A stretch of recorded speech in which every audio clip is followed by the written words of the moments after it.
പ്രിയപ്പെട്ട സുഹൃത്തുക്കളെ, നല്ല ഒരു ദിവസമാകട്ടെ. പ്രഭാതത്തിൻ്റെ ചെങ്കതിരുകൾ ഏറ്റുവാങ്ങാൻ കണ്ണുകൾക്ക്, നമ്മുടെ ചർമ്മങ്ങൾക്ക്, മനസ്സിന് ശക്തി ഉണ്ടാകട്ടെ എന്ന് ആശംസിക്കുന്നു. 2025 ഏപ്രിൽ മാസം 29 ഇനി ഒരിക്കലും നമ്മുടെ അടുക്ക് എത്തുകയില്ല. ഇത് 30 എത്തുന്നു, ലാസ്റ്റ് ദിവസം, ഈ മാസത്തിൻ്റെ ഏറ്റവും അവസാനത്തെ ദിവസം. ലളിതമായൊരു കാര്യം മാത്രം പറഞ്ഞ് ഞാൻ അവസാനിപ്പിക്കുന്നു. ജീവിതം ഒരു യാത്രയാണ് എന്നൊക്കെ നമ്മളെല്ലാവരും പറയാറുണ്ടല്ലേ. തുടങ്ങി ജീവിതം നമ്മുടെ അമ്മയുടെ ഉദരത്തിൽ നിന്ന് താഴേക്ക് വന്നു, അല്ലെങ്കിൽ ഇറങ്ങി വന്നു, അതിങ്ങനെ പൊയ്ക്കൊണ്ടിരിക്കുക. ഇനി ഇവിടെ അവസാനിക്കും നമുക്കറിയാം, യാതൊരു പിടിയില്ല. അതിനിടയ്ക്ക് നമ്മുടെ ജീവിതത്തിൻ്റെ യാത്ര മുന്നോട്ട് പോകുമ്പോൾ നമ്മുടെ കൂടെ കൂടിയ കുറേ മനുഷ്യർ കാണും സുഹൃത്തുക്കളായിട്ട്.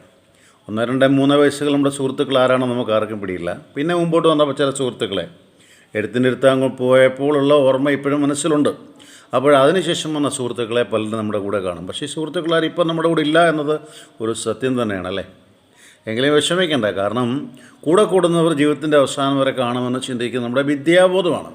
അത് ചിലരൊക്കെ ചില ഇടത്താവളങ്ങളിൽ ഇറങ്ങി നിന്നിരിക്കും. അവിടെ പതറാൻ പാടില്ല. പുതിയ ആളുകൾ വീണ്ടും കൈപിടിച്ച് നടത്താനായിട്ട് കൂടെ കാണും എന്ന് ചിന്തിക്കുക. ജീവിതം നഷ്ടപ്പെട്ടു പോയെന്നല്ല ചിന്തിക്കേണ്ടത്, ജീവിതം നേടാനുള്ള മാർഗമായിട്ട് കണ്ടെത്താനായിട്ട് നമ്മൾ ആഗ്രഹിക്കുന്നത്. പിന്നെ ഏത് ലോകത്തെയും നിങ്ങൾക്ക് കീഴ്പ്പെടുത്താൻ സാധിക്കും. നിങ്ങൾ പരിശ്രമിച്ച് കീഴ്പ്പെടുത്തുക അല്ല, നമ്മുടെ ഭാഗമാക്കുക. കീഴ്പ്പെടുത്തുക എന്നൊരു സംഭവത്തിനകത്ത് നമ്മൾ ചവിട്ടിത്താഴ്ത്തുക, അല്ലെങ്കിൽ ഒരു വസ്തുവിനെ, ഒരു കാര്യം കോൺകറിങ്ങിലൂടെ മേക്കിംഗ് ഫ്രണ്ട്ഷിപ്പാണ്. ഞാൻ എവറസ്റ്റ് കീഴടക്കി എന്ന് പറയുന്ന ഒരു കാലം ഉണ്ടായിരുന്നു. ഞാൻ എവറസ്റ്റ് കീഴടക്കുന്നില്ല, എവറസ്റ്റിനെ അദ്ദേഹത്തിൻ്റെ ഫ്രണ്ടാക്കി എടുത്തു എന്നുള്ളതാണ്. അതാണ് ആ ഒരു ആറ്റിറ്റ്യൂഡ് ഉണ്ടെങ്കിൽ നമ്മൾ ആരെയും കീഴടക്കുന്നില്ല. ജീവിതത്തിൽ ആരെയും നമ്മൾ കീഴടക്കാൻ പരിശ്രമിക്കേണ്ട. അതൊരു നെഗറ്റീവ് മാനറിസമാണ്. നേരെ മറിച്ച് അവരെ നമ്മുടെ ഫ്രണ്ടാക്കി എടുക്കുക. ഫ്രണ്ടാവുമ്പോൾ പിന്നെ കീഴടക്കേണ്ട ആവശ്യമില്ല. Is my friend, Everest became my friend. അപ്പോൾ അങ്ങനെ പറയാൻ നമുക്ക് സാധിക്കട്ടെ. അതോടൊപ്പം തന്നെ ജീവിതത്തിൻ്റെ യാത്രകളിൽ ചില നേട്ടങ്ങളൊക്കെ വരും. ഈ നേട്ടങ്ങൾ വരുമ്പം നമ്മൾ അതിനെക്കുറിച്ച് വളരെ സന്തോഷിക്കുകയോ ഭ്രമിക്കുകയോ ഭയക്കുകയോ പാടില്ല. അതോടൊപ്പം തന്നെ നേട്ടങ്ങൾ വരുമ്പോൾ അമിതമായ സന്തോഷത്തിലേക്ക്, ഒരു ഉന്മാദത്തിലേക്ക് പോകേണ്ട ആവശ്യമില്ല. ഇതിൻ്റെ രണ്ടിൻ്റെയും ഇടയ്ക്ക് ഒരു ബാലൻസ്ഡ് മൈൻഡ് നിങ്ങൾക്ക് സൂക്ഷിക്കാൻ സാധിക്കുന്നുണ്ടെങ്കിൽ ഇപ്പം നേടിയ നേട്ടമൊന്നും നേട്ടത്തിൻ്റെ അവസാനമല്ല, ഇനിയും നേടാൻ ഒത്തിരി ഉണ്ട് എന്ന ചിന്ത. നേടുക എന്നത് അവരനെ തള്ളിക്കളഞ്ഞിട്ട് നേടുന്നതല്ല. നേടുക എന്നത് എൻ്റെ കാലുകൾ പിന്നോട്ട് മടങ്ങുന്ന കാലുകൊണ്ട് മുന്നോട്ട് പോകുന്നു, കുഞ്ഞിൻ്റെ ഭാഷ. അപ്പം അങ്ങനെ പോകുന്ന കാലുകൾ കൊണ്ട് നമുക്ക് മുന്നോട്ട് പോകാം. ഇന്ന് എൻ്റെ ഈ സ്വരം കേൾക്കുന്ന ആരെങ്കിലും കണ്ണിമയ്ക്കാതിരിക്കുന്നുണ്ടോ? കണ്ണിമയ്ക്കാന്ന് വെച്ചാൽ കണ്ണിൻ്റെ ഐലിഡ്സ് ഇങ്ങനെ വെട്ടിമിന്നിയല്ല നിൽക്കണേ. പക്ഷേ ഒരു പ്രാവശ്യം അടയുന്നത് കൊണ്ട് നമ്മൾ പിന്നെ തുറക്കാതിരിക്കുമോ? നമ്മൾ തുറക്കുമല്ലോ. അപ്പോൾ അതുകൊണ്ട് ജീവിതത്തിൽ നിരന്തരമായി പരിശ്രമിക്കുക. ഞാൻ കുട്ടികളോട് പറയുകയാണ് ഇപ്പോൾ. Now I am speaking to my children. ഇപ്പോൾ ഇനി നാളെ അവധിയാണല്ലേ, മെയ് മാസം 1-ാം തീയതി അവധിയാണ്, എല്ലാവരോടും പറയണം. അപ്പോൾ മെയ് മാസം 1-ാം തീയതി മുതൽ ഒരു 31 വരെ, മെയ് 31 അത് നിങ്ങൾക്ക് കണക്കൂട്ടാൻ അറിയാമല്ലോ. അത് നിങ്ങൾക്ക് അറിയാം, ഞാൻ പഠിപ്പിക്കാൻ വേണമെങ്കിൽ വളരെ ലളിതമാണ്. ഇപ്പോൾ എൻ്റെ കൈ ഫോൺ ഇരിക്കുന്നുണ്ട്, സാധിക്കുന്നില്ല.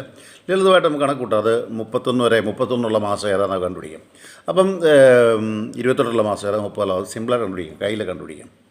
അപ്പം എന്നിട്ട് ഈ മെയ് മാസം 31 വരെയുള്ള ദിവസങ്ങളിൽ ഞാൻ എല്ലാ ദിവസവും ടോക്കിടും.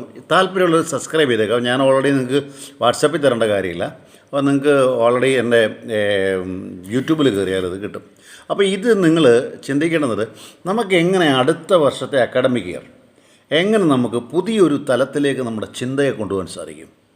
ഏതൊക്കെ നമുക്ക് അവസരങ്ങൾ വരുമ്പം ഭ്രമത്തോടെ നിൽക്കുകയല്ല, അവസരങ്ങൾ വരുമ്പോൾ ആവേശത്തോടെ ഇറങ്ങുക എന്നുള്ളതാണ്. അപ്പോൾ നമ്മൾ ആ ഒരു ആവേശത്തോടെ ഇറങ്ങി ഈ ലോകത്തിൽ എന്തെങ്കിലുമൊക്കെ ചെയ്തിട്ട് പോലെ എന്തെങ്കിലുമൊക്കെ ചെയ്യാം, എന്തെങ്കിലുമൊക്കെ കാര്യങ്ങൾ ചെയ്യാം. ഞാൻ എൻ്റെ ജീവിതത്തിൽ ഒരു മധ്യാഹ്നം കഴിഞ്ഞ ഒരാളാണ്. പക്ഷെ ഞാനിപ്പം കുറച്ച് ഇങ്ങനെ അല്പം ഏകാഗ്രതയിലൊക്കെ ഇരുന്നപ്പോൾ അല്പം ചിന്തിക്കാൻ മനസ്സ് തോന്നിയപ്പോൾ എനിക്ക് തോന്നി, ഇങ്ങനെ പോയാൽ ശരിയാവില്ലല്ലോ. കുറേ കാര്യങ്ങൾ ലോകത്തിൽ അവശേഷിപ്പിച്ചിട്ട് പോകണം, കുറേ കാര്യങ്ങൾ ലോകത്തിൽ കൊടുത്തിട്ട് പോകണം എന്ന ചിന്ത.